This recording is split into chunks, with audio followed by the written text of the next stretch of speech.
खाने के लाले पड़े हैं, दुनिया के सामने भीख मांग रहे हैं और बात कर रहे हैं भारत के साथ युद्ध करने की, भारत को धमकी दे रहे हैं न्यूक्लियर अटैक करने की। खैर अभी ये सब बंद हो गया है। भारत और पाकिस्तान के बीच जो युद्ध चल रहा था, ड्रोन्स के हमले चल रहे थे, मिसाइल छोड़ी जा रही थी, वो अब सब रोक दिया गया है।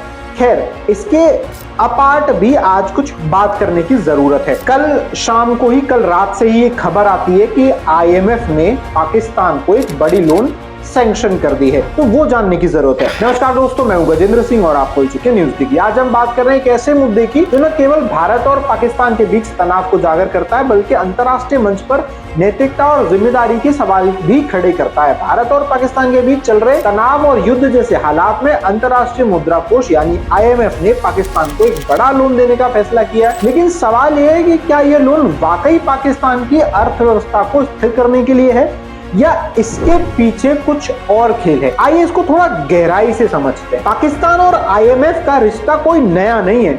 1950 में IMF में शामिल होने के बाद से पाकिस्तान ने 24 बार IMF से लोन लिया है। सितंबर 2024 में IMF ने पाकिस्तान को $7 बिलियन का विस्तारित कोष सुविधा मतलब एक्सटेंडेड फंड फैसिलिटी प्रोग्राम मंजूर किया था। इसके तहत मई 2025 में IMF ने $1 बिलियन की दूसरी किस्त और $1.3 बिलियन का क्लाइमेट रेजिलियंस लोन मंजूर किया था। लेकिन जब भारत और पाकिस्तान के बीच सैन्य तनाव चरम पर है, खासकर 22 अप्रैल 2025 को पहलगाम में हुए आतंकी हमले के बाद, जिसमें 26 लोग मारे गए, तब IMF का यह फैसला कई सवाल खड़े करता है। पहलगाम हमले के लिए भारत ने पाकिस्तान समर्थित आतंकी संगठन लश्कर-ए-तैयबा को जिम्मेदार ठहराया। इसके जवाब में भारत ने ऑपरेशन सिंदूर शुरू किया, जिसमें पाकिस्तान और POK में 9 आतंकी ठिकानों को तहस नहस कर दिया गया था। लेकिन इस बीच पाकिस्तान ने न केवल हमलों से इनकार किया, बल्कि भारत पर ड्रोन और मिसाइलें भी दागना शुरू कर दिया, जिससे दोनों देशों के बीच तनाव और बढ़ गया था। ऐसे में IMF का पाकिस्तान को लोन देना क्या इस संदेश देता है कि आतंकवाद को समर्थन देने वाले देशों को भी बिना किसी जवाबदेही के आर्थिक मदद मिल जाएगी? ये आपको सोचने की जरूरत है। खैर 9 मई 2025 को IMF के कार्यकारी बोर्ड ने वॉशिंगटन में बैठक की, जिसमें 25 निदेशक शामिल थे। इस बैठक में EFF के तहत $1 बिलियन और RSF के तहत $1.3 बिलियन की मंजूरी दी गई। IMF ने कहा कि पाकिस्तान ने मजबूत नीतिगत प्रयास किए हैं और उसकी राजकोषीय स्थिति 2025 के अंत तक 2.1% GDP लक्ष्य को पूरा करने की राह पर है। पाकिस्तान के प्रधानमंत्री शहबाज शरीफ ने इसे भारत की दबाव वाली रणनीति की नाकामी करार दिया। यही सुनना बाकी था। उन्होंने कहा IMF का यह प्रोग्राम हमारी अर्थव्यवस्था को स्थिर करने और दीर्घकालिक रिकवरी के लिए मददगार होगा। लेकिन क्या यह लोन वाकई आर्थिक सुधार के लिए है या इसका इस्तेमाल अन्य उद्देश्यों के लिए किया जाना है, खासकर आतंकवाद? भारत ने IMF बोर्ड की बैठक में वोटिंग से खुद को अलग रखा, क्योंकि IMF में नो वोटिंग का प्रावधान नहीं है। भारत ने 3 मुख्य आपत्तियां उठाई। पहला, पाकिस्तान का IMF प्रोग्राम्स में खराब ट्रैक रिकॉर्ड। दूसरा, फंड्स के सैन्य और आतंकवादी गतिविधियों में दुरुपयोग की आशंका। और तीसरा, पाकिस्तानी सेना का आर्थिक मामलों में हस्तक्षेप। विदेश सचिव विक्रम मिश्री ने 8 मई 2025 को कहा, IMF बोर्ड को गहराई से सोचने की जरूरत है कि वे बार बार पाकिस्तान को बेल आउट क्यों दे रहे हैं। उन्होंने चेतावनी दी कि पाकिस्तान की सेना और खुफिया एजेंसी इन फंड्स का इस्तेमाल आतंकवाद को बढ़ाने के लिए कर सकती हैं। भारत के वित्त मंत्रालय ने कहा कि पिछले 35 सालों में पाकिस्तान ने 28 साल तक IMF से लोन लिया है, लेकिन इन प्रोग्राम्स का कोई ठोस नतीजा नहीं निकला। भारत ने यह भी बताया कि पाकिस्तान का कर्ज इतना ज्यादा हो गया है कि वह IMF के लिए टू बिग टू फॉल बन गया है।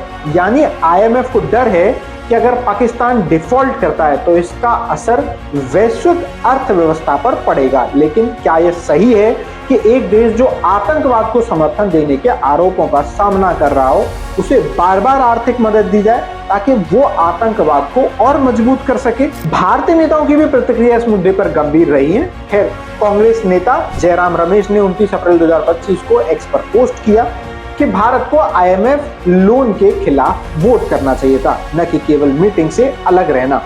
उन्होंने कहा, मोदी सरकार ने डरपोक रवैया अपनाया। वहीं जम्मू कश्मीर के मुख्यमंत्री अमर अब्दुल्ला भी एक्स पर लिखते हैं कि अंतर्राष्ट्रीय समुदाय कैसे सोच सकता है कि IMF पाकिस्तान को फंड देकर तनाव कम करेगा, जब ये फंड सीधे युद्ध के लिए इस्तेमाल हो रहे हैं। इस मामले पर अंतर्राष्ट्रीय नेताओं की प्रतिक्रियाएं भी मिली जुली सी रही हैं। वहीं अमेरिकी सीनेटर मार्को रूबियो ने एक्स पर पोस्ट करते हुए लिखा कि भारत और पाकिस्तान के बीच शांति की दिशा में काम करेंगे। रूस, जिसके दोनों देशों के साथ संबंध ठीक ठाक हैं, ने केवल इतना कहा कि वह सभी तरह के आतंकवाद की निंदा करता है।